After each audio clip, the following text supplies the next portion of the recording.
வரும்போதே ஒரு சந்தோஷமான விஷயம். நமக்கு இசை வீட்டில் வரோமா இல்லை கல்யாண வீட்டுக்கு வரோமான்னு ஒரு சின்ன டவுட் வந்துருச்சு. இங்கே வாசலில் பன்னீர் செம்பு,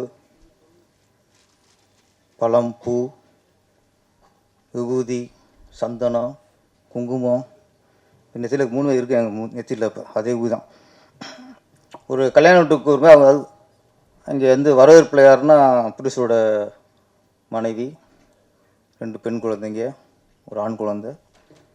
ஒரு குடும்ப நிகழ்ச்சி முறையாக வரவேற்கிறது, கலாச்சாரத்தோடு வரவேற்கிறது.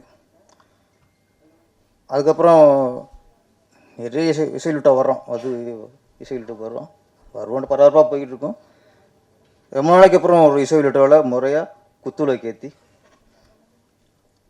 ஏன்னா அப்படி சொன்னாங்க புருஷரை பற்றி எல்லாமே கரெக்டாக பண்ணுவார்னு. அதுக்கு நீங்கள் ஷூட்டிங்லேயோ எதுவுமே சொல்ல வேணாம், வீட்டையே சொல்ல வேணாம். இந்த நிகழ்ச்சியை புருஷர் இப்படி கரெக்டாக இருக்கார், முறையாக இருக்கார் அப்படிங்கிறதுக்கு ஒரு உதாரணம். நன்றி சார். ஆமாம், ஹரிஷ் சார் வந்து ஹரிஷோரி கூத்துப்பட்டறை. ஆமாம், அப்புறம் நான் தான் அறிமுகப்படுத்தினேன் திருத்தணி படத்தில். நான் தான் நடிக்க வச்சேன் முதல்ல. ஆமாம், நான் ஆர்டிஸ்ட் அசன் பண்ணும்போதெல்லாம் அவங்க கூத்துப்பட்டறைன்னா கொஞ்சம் அதை கொஞ்சம் கவனம் செலுத்துவேன். அப்படித்தான் நம்ம விதார்த்தம் வந்து ஃபஸ்ட்டு ஒரு மெயின் வில்லன் அறிமுகப்படுத்தினது திருவண்ணாமலை படத்தில். அப்புறம் அது மூலியமாக தான் இவங்களாம் எனக்கு நண்பர் ஆனாங்க. அதுக்கப்புறம் தான் ஒரு ஹீரோ ஆனார்.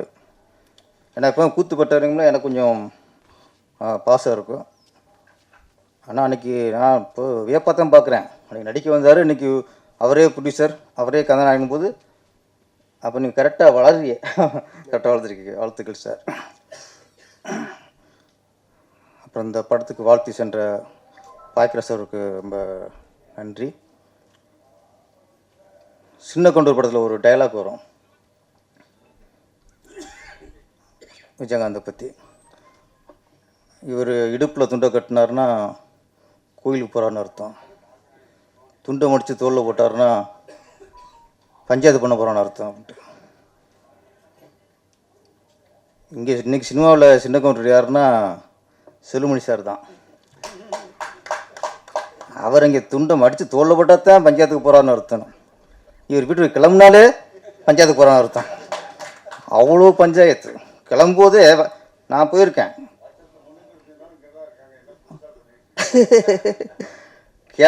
வீட்டு வெளியே வரும்போதே 4 பேர் இருப்பாங்க. அவங்கள பேசிட்டு இப்போ காரில் ஏறும்போதே அங்கே ஒரு சின்ன பஞ்சாயத்து ஆரம்பிச்சிடும். பெப்சியில் இறங்குனா அங்கே ஒரு கூட்டம். உதயகுமார் சார் நாங்களாம் போவோம், தம்பி ஓகே நீங்கள் சரியாக வராது, நம்ம கிளம்பிடுவோம். நாங்கள் நைஸாக பாதியில் கிளம்பிடுவோம். அப்படியே இது எப்போ முடியும்னு எங்களுக்கு தெரியாது. அப்புறம் நைட்டு ஃபோன் பண்ணி கேட்டுக்குவோம், என்னாச்சு அது முடிச்சிட்டிங்களா அப்படின்ட்டு. இவ்வளவு பரபரப்பு மத்தியில் இந்த படத்தை வாழ்த்த வந்திருக்க செல்வமணி சாருக்கு நன்றி சார். சின்ன கவுண்டர் அவர் அவர் இங்கே இருந்துடலாம், வீட்டுக்கு போகிறதுல கிளம்ப தேவையில்லை. இங்கே ஒரு ரூமை போட்டு என்ன சார் அலைச்சல் ரொம்ப இருக்கும். அங்கேருந்து ஓயமருந்து வராரு, அவர் அங்கேயே 2 hours ஆயிடுது. அப்புறம் இங்கேருந்து போகிறதுக்கு 2 hours ஆயிடுது. பிரசாத் ஆமாம், அப்புறம் திருப்பி அதை கேட்டுருவீங்க நீங்கள். அதில் நீங்கள் பிரசாத் உஷாராயிட்டாங்க. யாரும் சினிமாவுக்கு ரூமை கொடுக்குறதில்ல. இப்போ வாங்க போங்க அவ்வளோதான், வாடகை கொடுங்க அவ்வளோதான். ஆமாம் ஆமாம்.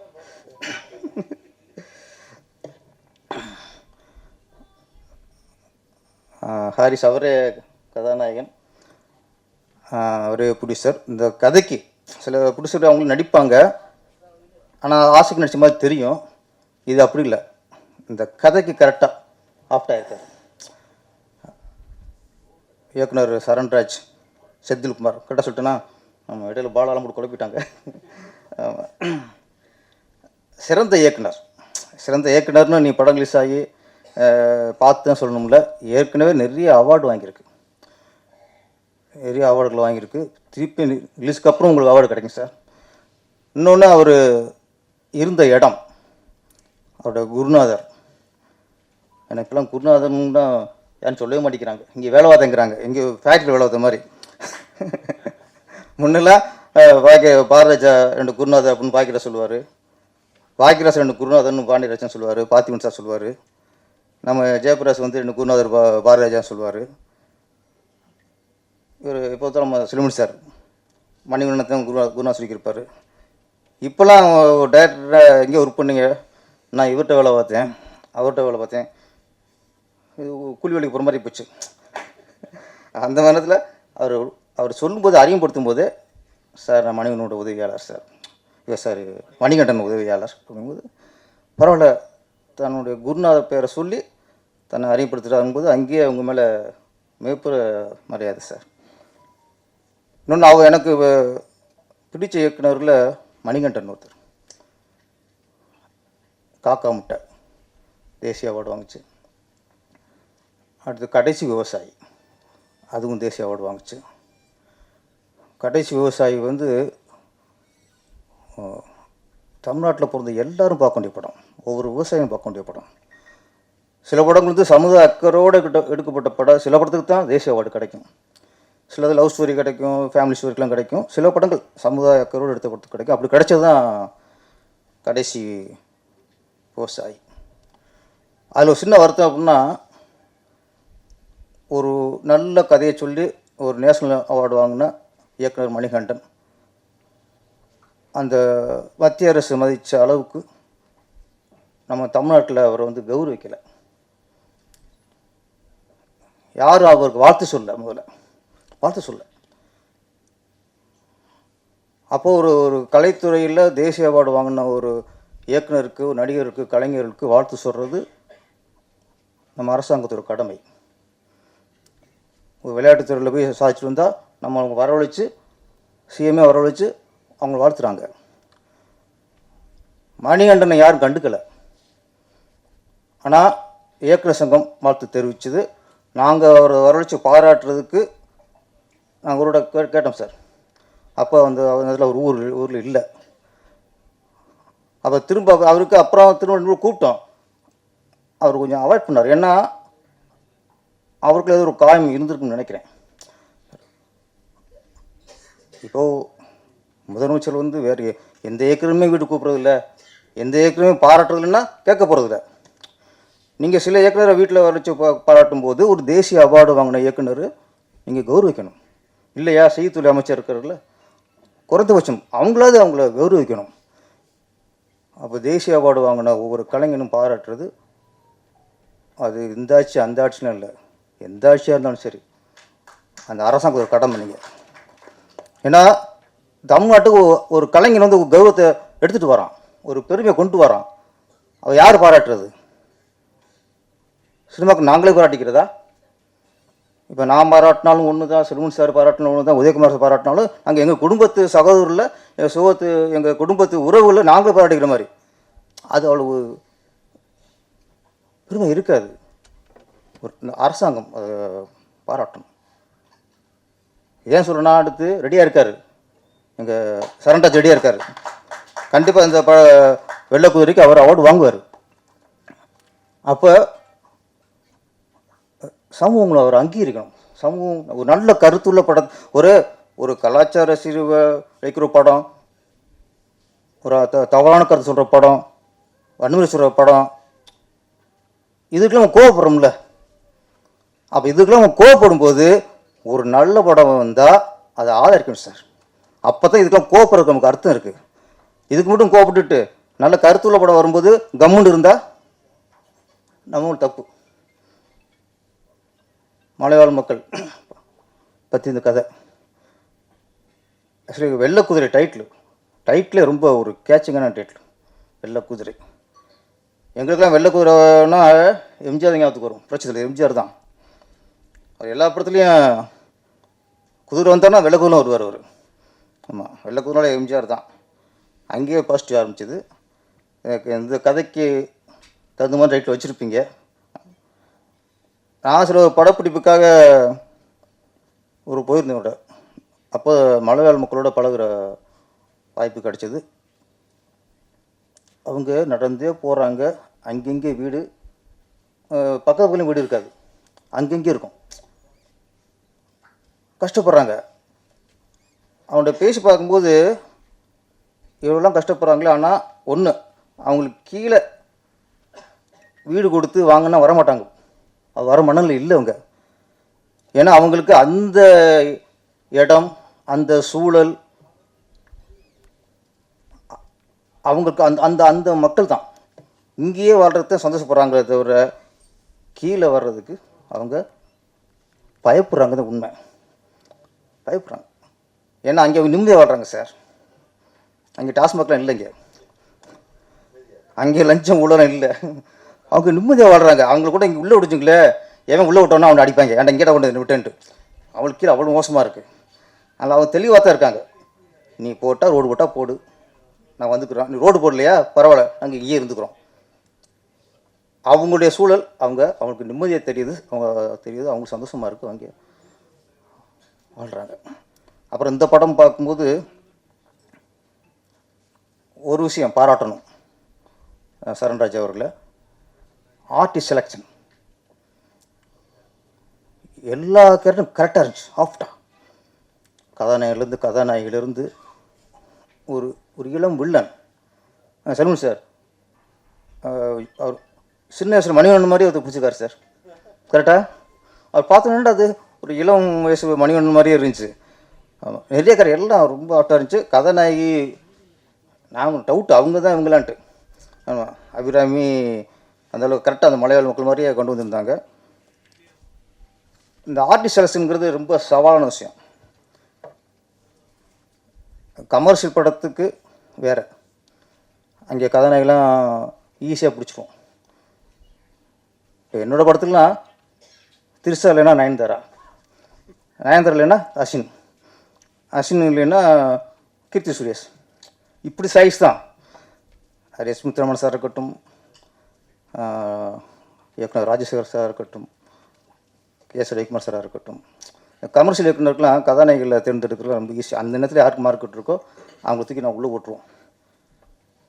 ஆனால் அந்த வாழ்வியல் படத்தை எடுக்கிறாங்கல்ல, அவங்களுக்கு கதாநாயகிகள் செலக்ஷன் ரொம்ப ரொம்ப கஷ்டம்.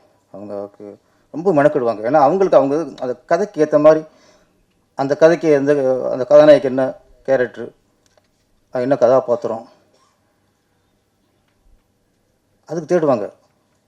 அது செல்வமணி சார்லாம் கேப்டன் பிரமாரில் ரூபினி இல்லைன்னா ராதா போட்டிருக்கலாம், இல்லைன்னா அம்பிகா போட்டிருக்கலாம்.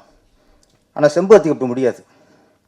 செம்பருத்திக்கு தேடி இருப்பார், நிறைய அடிச்சு பார்த்துருப்பார். அப்போ செம்பருத்தியில் அந்த கதாநாயகிக்கு அவருடைய கதாபாத்திரத்துக்கு அவர் மனசு நினச்சிப்பார்ல, அதுக்கு தகுந்த மாதிரி ஒரு உருவம் வேணும். அப்படி தேடும்போது அவர் ரோஜாங்கிற ஒரு கதாநாயகியை பிடிக்கிறார். கரெக்டாக சார்? ஆமாம், தப்பாக சொல்லக்கூடாது. ஏற்கனவே தெரிஞ்சு பிடிச்சிருந்தாருன்னா ஏன்னா நான் முட்டாளாயிருவேன். கதாநாயகி தேர்ந்து பிடிச்சதுக்கு அப்புறம் பிடிச்சிருக்காரு, அது வேறு விஷயம். அது செகண்ட் பார்ட் இருக்காது. அது மாதிரி உதயகுமார் சார், ஆமாம், அவர் கமர்ஷியலாக இப்போ விஜயகாந்த் படத்துக்கு சுகன்யா அப்படி போயிருக்கலாம். பொண்ணுமணி அப்படிங்கும்போது அதுக்கு ஒரு கதாநாயகி தேவைப்படும். அப்போ யூஸ்வலாக உள்ள கதாநாயகி போட முடியாது. அப்போ புதுசாக தேடுவார். அப்போ தேடினா தான் சௌந்தர்யா. என்ன சார், நான் சபையிலே கேட்டுக்கணும், அப்புறம் பேரஸ் பொய் சொல்கிறான்னு சொல்லக்கூடாது. அது மாதிரி இப்போ பாரதிராஜா சார் படம்லாம் மண்வாசனைலாம் ரேவதியை தவிர வேறு யாரும் நினச்சி பார்க்க முடியாது.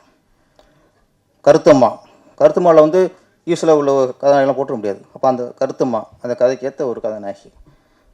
பாக்கியராஜ் சார் படமாக இருக்கட்டும், மௌன கீதங்களில் சரிதா தவிர வேறு யாரும் நினச்சி பார்க்க முடியாது இந்த கேரக்டருக்கு. தூள் நுங்குச்சில் ஃபஸ்ட் நைட்னாலே எனக்கு தெரியாத ஒரு கதாநாயகி. ஃபஸ்ட்டு திரைவிலே பார்த்த ஒரே கதாநாயகி, ஃபஸ்ட் நைட்ல எனக்கு தெரியாமல் ஒரு கதாநாயகினா தூள் நுங்குச்சி காட்டிப்பார். அப்போ அதுக்கான ஃபேஸ், அப்பாவி முகம், அது க்ளோஸ் அப் அது இன்னசென்ட்டாக தெரியணும். அப்படி பிடிக்கும்போது தான் செலக்ஷன் பிடிக்கிறாங்க. சின்ன வீடு குண்டா இருக்கணும் கதாபாத்திரம், அப்போ கல்பனா. அப்படிங்கும்போது இந்த மாதிரி வாழ்வியல் பண்ணுறவங்களுக்கு அந்த கதைக்கு தேவைப்படுற மாதிரி கதாநாயகி பிடிக்க ஒரு சவாலாக இருக்கும். இப்போ இன்றைக்கி வெற்றிமாறன் சார், மாரி செல்வராஜ், ரஞ்சித், ஒரு வாழ்வியல் படம் எடுக்கிறாங்கள, அவங்களாம் இந்த மாதிரி ஒரு ஒரு கதாநாயகிகள் தேர்றதும் மற்ற கதாபாத்திரங்களுக்கும் ஏற்ற மாதிரி ஆர்டிஸ்ட் செலெக்ஷன் வந்து ரொம்ப கஷ்டம். நம்ம கமர்ஷியல் படங்களுக்கு நாங்கள் அப்பா கேட்டுக்கு ஈஷாவை பிடிச்சிருவோம், அம்மா கேட்டுக்கு ஈஷாவை பிடிச்சிருவோம், வில்லனுக்கு ஏற்கனவே கொடி கட்டி பிறந்த வில்லனை பிடிச்சிருவோம், மார்க்கெட்டில் உள்ள கதாநாயகி பிடிச்சிருவோம். இந்த மாதிரி வெள்ளைக்குதிரை மாதிரி ஒரு வாழ்வியல் படத்துக்கு ஆர்டிஸ்ட் செலெக்ஷன் பண்ணுறது எப்படி கதை ரெடி பண்ணுறாங்களோ அந்த அளவுக்கு ஆர்டிஸ்ட் செலெக்ஷனும் முக்கியம். இதில் நான் பார்க்கும்போது எல்லா கதாபாத்திரங்களும் கரெக்டாக இருந்தது. அதுக்கு முதல்ல சாருக்கு, இயக்குனர் சரண் ராஜுக்கு என்னுடைய வாழ்த்துக்கள். அப்புறம் ரொம்ப நாளைக்கு அப்புறம் இசையிலுட்டாவுக்கு கதாநாயகி வந்திருக்காங்க, அபிராமி. அவங்க தமிழச்சி, யாரும் குழம்பிக்க வேணாம். அப்பா வந்து மலையாளி, அம்மா மராட்டி, இவங்க தமிழச்சி. எங்கே கன்ஃபார்ம் பண்ணுன்னா கேட்டேன், உங்களுக்கு மராட்டியம் தெரியுமான்னு கேட்டேன். பேசுனா புரியும், பேச தெரியாது அப்படின்னாங்க. மலையாளம் பேசுகிறான்னு கேட்டேன். என்னண்ணே?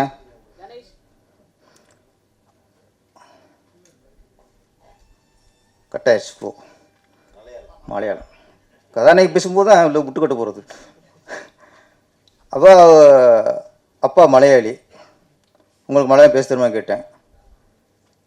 மலையாளம் யாராவது பேசினா புரியும், எனக்கு பேச தெரியாது அப்படின்னு. தமிழ் நல்லா பேசுவாங்க. உங்களுக்கு புரியாது, எனக்கு புரியும். தமிழ் நீங்கள் இப்போ பேசி கேட்டிங்களா? இப்போ நல்லா பேசுவாங்க தான். அதனால் அவங்களுக்கு மலையாளம் பேச தெரியாது, மராட்டியும் பேச தெரியாது, தமிழ் பேச தெரியும். எங்களுக்கு தமிழ்நாட்டில் தமிழ் பேசினாலே நாங்கள் தமிழ்ச்சின்னு ஒத்துக்குவோம், தமிழ் ஒத்துக்குவோம் சார். வாழ்த்துக்கள். ஹரிஸ்வரி, ஓகே. வெள்ளைக்குதிரை இந்த படம் மிகப்பெரிய வெற்றி அடைஞ்சு நீங்கள் பெரிய ப்ரொடியூசராக வந்துடணும், நான் நடிகராக வந்துடணும், நிறைய நடிகரை உருவாக்கணும், நிறைய புது புது இயக்குநர்களையும் உருவாக்கணும். இந்த படம் வெற்றி அடைய வாழ்த்துக்கள். நன்றி, வணக்கம். நன்றி.